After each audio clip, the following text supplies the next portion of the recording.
Hello friends, स्वागत है आपका ऑनलाइन स्टडी आरएस में। आज हम एक प्रसिद्ध कहानी लेकर आए हैं, मलबे का मालिक। मलबा क्या होता है? जब कोई बिल्डिंग गिर जाती है तो उसका जो बचा कुचा मटेरियल होता है उसे क्या कहते हैं? मलबा कहते हैं। और मालिक जो उस बिल्डिंग का ओनर होता है उसे मालिक कहते हैं। इस कहानी के लेखक हैं मोहन राकेश जी। तो चलिए कहानी को शुरू करते हैं। मलबे का मालिक। इसका मुख्य विषय क्या है? इस कहानी का मुख्य विषय क्या है? 1947 में देश विभाजन के समय जो समस्या हुई थी, जो सांप्रदायिक दंगे हुए थे, उसका वर्णन किया गया है। प्रमुख पात्र, इसमें प्रमुख पात्र कौन कौन से हैं? अब्दुल गनी, रखा पहलवान और मनोरी। जो अब्दुल गनी है वो इस कहानी का प्रमुख पात्र है, जिसके सहारे कहानी आगे बढ़ती है। अब्दुल गनी लाहौर से अमृतसर अपना मकान देखने आता है और जो रखा पहलवान है वो अमृतसर का ही रहने वाला है और गली का दादा यानी कि गुंडागर्दी करने वाला व्यक्ति है। रखा पहलवान ने अब्दुल गनी के पुत्र चिराग दीन, क्या नाम था उसका? चिराग दीन, और उसकी पत्नी जुबेदा, क्या नाम था उसकी पत्नी का?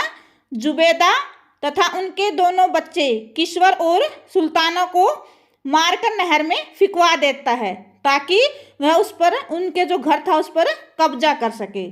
तो रखा पहलवान कौन है? गुंडागर्दी करने वाला व्यक्ति है। तीसरे नंबर पर कौन है? मनोरी। गनी मियाँ जब गांव पहुंचता है तो मनोरी ही उसका मकान जो एक मलबे में तब्दील हो गया था उसको दिखाने ले जाता है। इस कहानी का उद्देश्य क्या है? विभाजन के परिणाम स्वरूप जो निर्णय निकल के आए, जो परिणाम निकल के आए, उसका चित्रण करना। तो चलिए कहानी शुरू करते हैं। कहानी की कथा शुरू होती है अब्दुल गनी नामक व्यक्ति से, जो 7 वर्षों के बाद पाकिस्तान से भारत पर्यटकों के समूह के साथ आया था हॉकी मैच देखने के लिए। क्या देखने के लिए? हॉकी का जो मैच था उसे देखने के लिए। लेकिन यह मैच तो एक बहाना भर था, असल में वह आया था अपने घर को एक बार फिर से देखने, जो देश के बंटवारे के समय हुए दंगों के डर से छोड़कर कहाँ चला गया था? पाकिस्तान चला गया था। अब्दुल गनी धीरे धीरे अमृतसर के बांसा बाजार के मोहल्ले से होता हुआ आगे बढ़ रहा था। यानी कहाँ बढ़ रहा था? अपने घर की तरफ। वो देखता है कि इन 7-7.5 सालों में ही यहाँ कितना कुछ बदल गया, यानी कि चेंज हो गया। वह अपने घर की तरफ जाने वाले रास्ते को भी भूल रहा है। जगह जगह पर नई इमारतें बन गई। हालांकि बीच बीच में ऐसे भी मकान दिख जाते हैं जो दंगों के दौरान जलाकर खाक हो गए, यानी कि पूरी तरह जल चुके थे।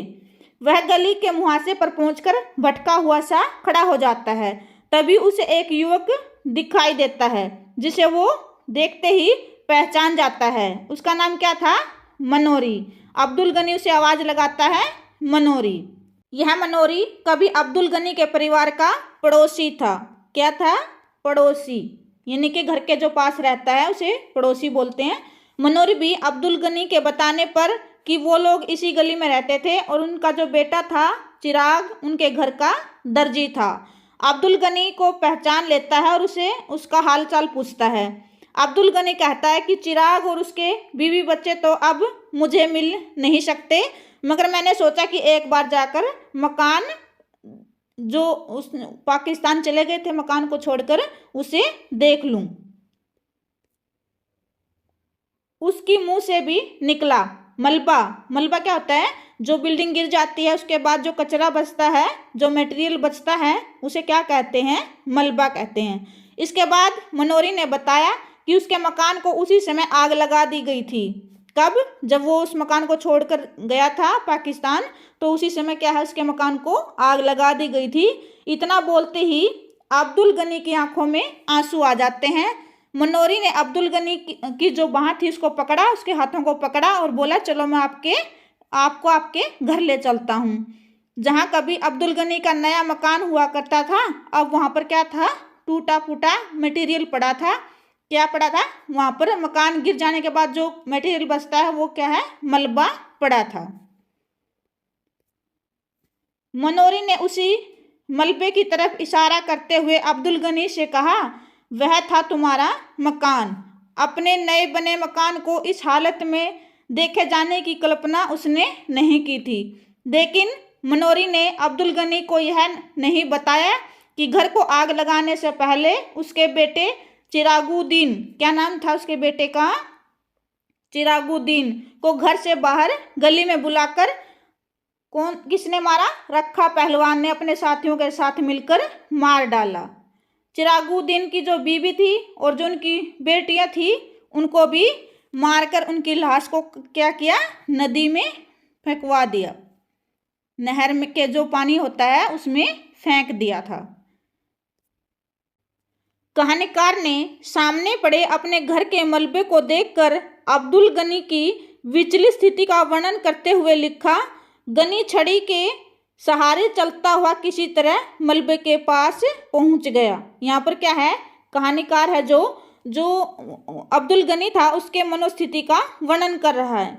मलबे में अब मिट्टी ही मिट्टी थी, यानी कि क्या था, जो लकड़ी होती है, ईंट होती हैं, लोहा होता है, वो सब क्या था, लोगों ने उठा लिया था। अब क्या था, वहाँ पर मिट्टी ही मिट्टी बची हुई थी, जिसमें से जहाँ टूटी जली हुई ईंटें बाहर झांक रही थी, यानी कि ईंटें दिखाई दे रही थी। लोहे और लकड़ी का सामान उसमें से कब का निकल चुका था, यानी कि लोगों ने जो लोहे और लकड़ी का सामान था वो उठा लिया था। केवल जले हुए दरवाजे का चौखट न जाने कैसे बचा हुआ था, एक चौखट ही बची हुई थी, बाकी कोई सामान वहाँ पर नहीं था। वहाँ पर क्या था, सिर्फ मिट्टी ही मिट्टी थी और कुछ भी वहाँ पर नहीं बचा हुआ था। पीछे की तरफ 2 जली हुई अलमारियां थी, क्या थी, जो जल चुकी थी पूरी तरह अलमारियां। कालिक पर अब सफ़ेदी की हल्की हल्की तह उभर आई थी, यानी कि उसके ऊपर सफ़ेद सफ़ेद परत जम चुकी थी। उनके घुटने जैसे जवाब दे गए और वह वहीं पर चौखट थी जो वहीं पर बैठ गया। अक्षण भर बाद, यानी कि थोड़ी देर के बाद, उसका सिर भी चौखट से जा सटा। इतना दुखी था कि उसका सिर भी चौखट से लग गया। उसके मुंह से बिलखने की आवाज़ आई, यानी कि वो अंदर ही अंदर अपने घर की स्थिति को देख के रो रहा था, कर्राह रहा था। हाय ओ चिरागुद्दीन, चिराग कौन था, उसका पुत्र था। इसी बीच गली के तमाम लोगों को मालूम पड़ गया, जो उस गली में रहते थे लोग, उनको पता चला कि अब्दुल गनी पाकिस्तान से वापस अपने घर लौट आया है। सभी लोग क्या है, इकट्ठा हो जाते हैं उसे देखने के लिए। लोग मन ही मन सोच रहे थे कि अब सारी कहानी मालूम पड़ जाएगी और रखे पहलवान को अब नहीं छोड़ेगा। कौन नहीं छोड़ेगा, अब्दुल गनी। किसे नहीं छोड़ेगा, रखा पहलवान को। क्यों नहीं छोड़ेगा, क्योंकि रखा पहलवान ने उसका जो पुत्र था और पुत्र वधू थे और उसके बच्चे थे उनको मरवा दिया था। लेकिन ऐसा कुछ नहीं हुआ। क्यों नहीं हुआ, क्योंकि जो मनोरी था उसने अब्दुल गनी को इस घटना के बारे में कुछ भी नहीं बताया। रखा पहलवान और उसका जो साथी था वो थोड़ी दूरी पर कुएं के पास पीपल के पेड़ के नीचे बैठा था और सब कुछ देख रहा था।